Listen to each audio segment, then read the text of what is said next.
اللہ مجھے دنیا میں فلاں چیز دے دے، فلاں چیز دے دے، فلاں چیز دے دے، اللہ فرماتا ہے دے دیا جائے گا تمہیں، جیسے ہم مانگتے ہی رہتے ہیں نا میرے عزیزو۔ اسی لیے کہتے ہیں نا خالی دنیا مت مانگو۔ دنیا کیا ہے؟ یہ سب مانگنا کہ میرا بزنس، میری تجارت، میری جائیداد، میری پراپرٹی، میری زمین، میرا فلاں یہ بڑھتا جائے بڑھتا جائے، یہ دنیا ہی تو مانگ رہے ہو آپ۔ اور اللہ فرماتا ہے جس نے ہم سے آخرت مانگی ہم اس کو دنیا بھی دیں گے اور آخرت بھی دیں گے۔ اسی لیے دوسرے پارے میں اللہ نے فرمایا فَمِنْهُمْ مَنْ يَقُولُ رَبَّنَا آتِنَا فِي الدُّنْيَا وَمَا لَهُ فِي الْآخِرَةِ مِنْ خَلَاقٍ، جنہوں نے یہ کہا نا ربنا آتنا فی الدنیا، اے ہمارے رب دنیا میں ہمیں کچھ دے دے، اللہ فرماتا ہے دے دیا جائے گا۔ وَمَا لَهُ فِي الْآخِرَةِ مِنْ نصیب، اور آخرت میں ان کا کوئی حصہ نہیں ہوگا۔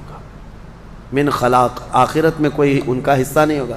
وَمِنْهُمْ مَنْ يَقُولُ رَبَّنَا آتِنَا فِي الدُّنْيَا حَسَنَةً وَفِي الْآخِرَةِ حَسَنَةً وَقِنَا عَذَابَ النَّارِ أُولَٰئِكَ لَهُمْ نَصِيبٌ مِّمَّا كَسَبُوا، اللہ فرماتا ہے اور جنہوں نے کہا اے ہمارے رب ہمیں دنیا میں بھی اچھائیاں دے دے اور آخرت میں بھی اچھائیاں دے دے، رب فرماتا ہے، اور جنہوں نے یہ کہا اے اللہ ہم کو عذاب دوزخ سے بچا لے، رب فرماتا ہے یہ وہی لوگ ہیں جنہوں نے حقیقت میں حصہ حاصل کر لیا، آخرت بھی مانگ لیا، دنیا بھی مانگ لیا۔ دعا میں ہمیشہ یہی کیا کرو کہ اللہ ہماری آخرت اچھی کر۔ یہاں مانگ کر کے کتنا لے لو گے؟ کتنا لے لو گے؟ کتنے دن تک؟ چلو آج آپ نے صحت مانگی، اے اللہ مجھے صحت عطا کر، طبیعت اچھی رکھ، اچھی بات ہے، لیکن کتنے دن تک رہو گے؟ 80 سال، 100 سال؟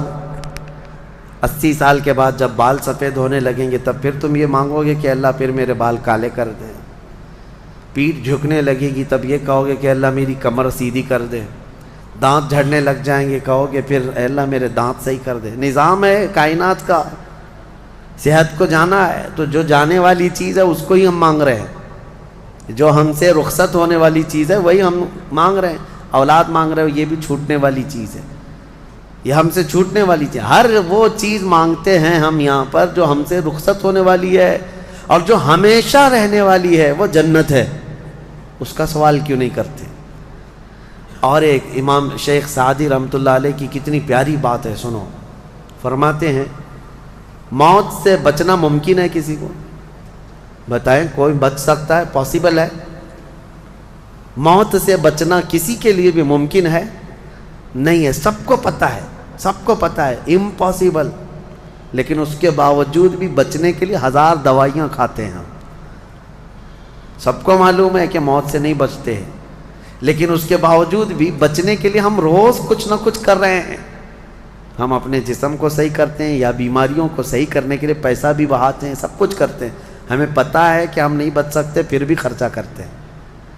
شیخ سعدی کی سوچ دیکھو، فرماتے اور انسان کو یہ پتہ ہے کہ جہنم سے بچنا ممکن ہے، موت سے بچنا تو ممکن نہیں، لیکن دوزخ سے بچنا ممکن ہے۔ کیا سب کے اوپر کمپلسری ہے جہنم میں جانا؟ نہیں۔ تو جس سے بچنا ممکن ہے اس کے لیے کوشش بھی نہیں کرتا، اور جس سے بچنا ممکن ہی نہیں اس کے لیے روز کوشش کرتا ہے۔ یہ کیسی سوچ ہے انسان کی؟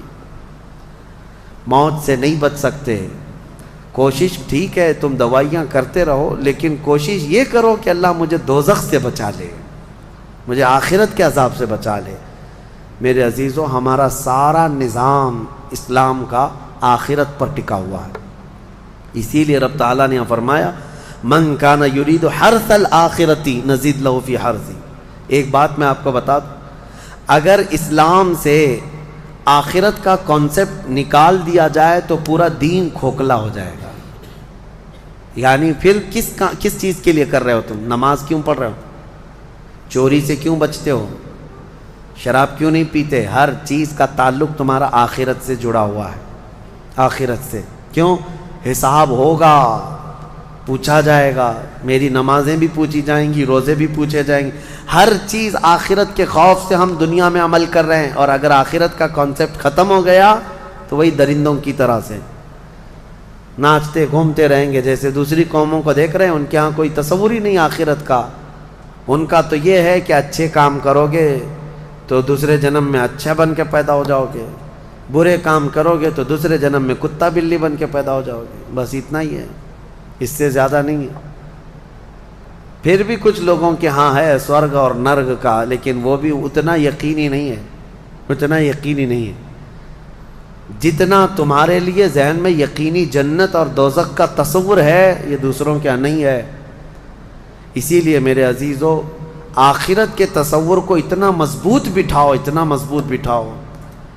مجھے ایک بات یاد آتی ہے کہ ہمارے ایک بزرگ تھے، میرے بڑے دادا، اللہ ان کی تربت پر رحم فرمائے، پورے علاقے میں لوگ اس بات کے شاہد ہیں، جب بھی کوئی کچھ غلط کام کرتا یا چھوٹی بہت بھی چیز ہلکی نظر آتی ان کو، تو ڈانٹنے کے لیے سب سے پہلا جو جملہ وہ کہتے تھے وہ یہی کہتے تھے، کیا تجھے آخرت کا خوف نہیں ہے؟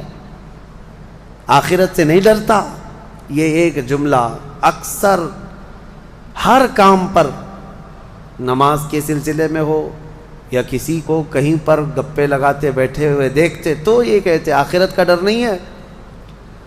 یہ ان بزرگوں کا شیوا رہا ہے، اولیاء اکرام کا طرہ امتیاز رہا ہے کہ وہ اپنے سارے اعمال آخرت کے خوف پر رکھے ہوئے ہیں۔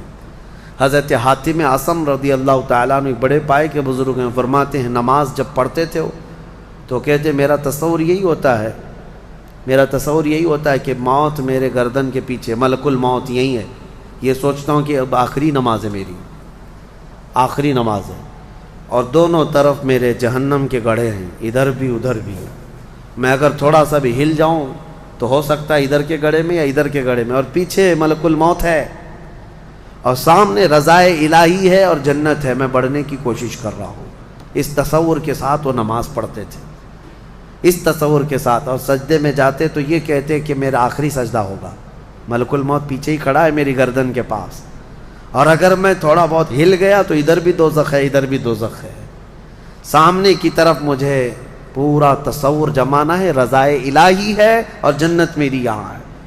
تو ان کے سارے تصورات ہر کام میں آخرت پر ڈیپینڈ تھے۔ میرے عزیزو، آج لوگوں میں جو بد عملی آئی ہے اس کی ایک بڑی وجہ یہی ہے، ہمارے بچوں میں اور نوجوانوں میں آخرت کا ڈر کم ہو گیا، ڈر کم ہو گیا۔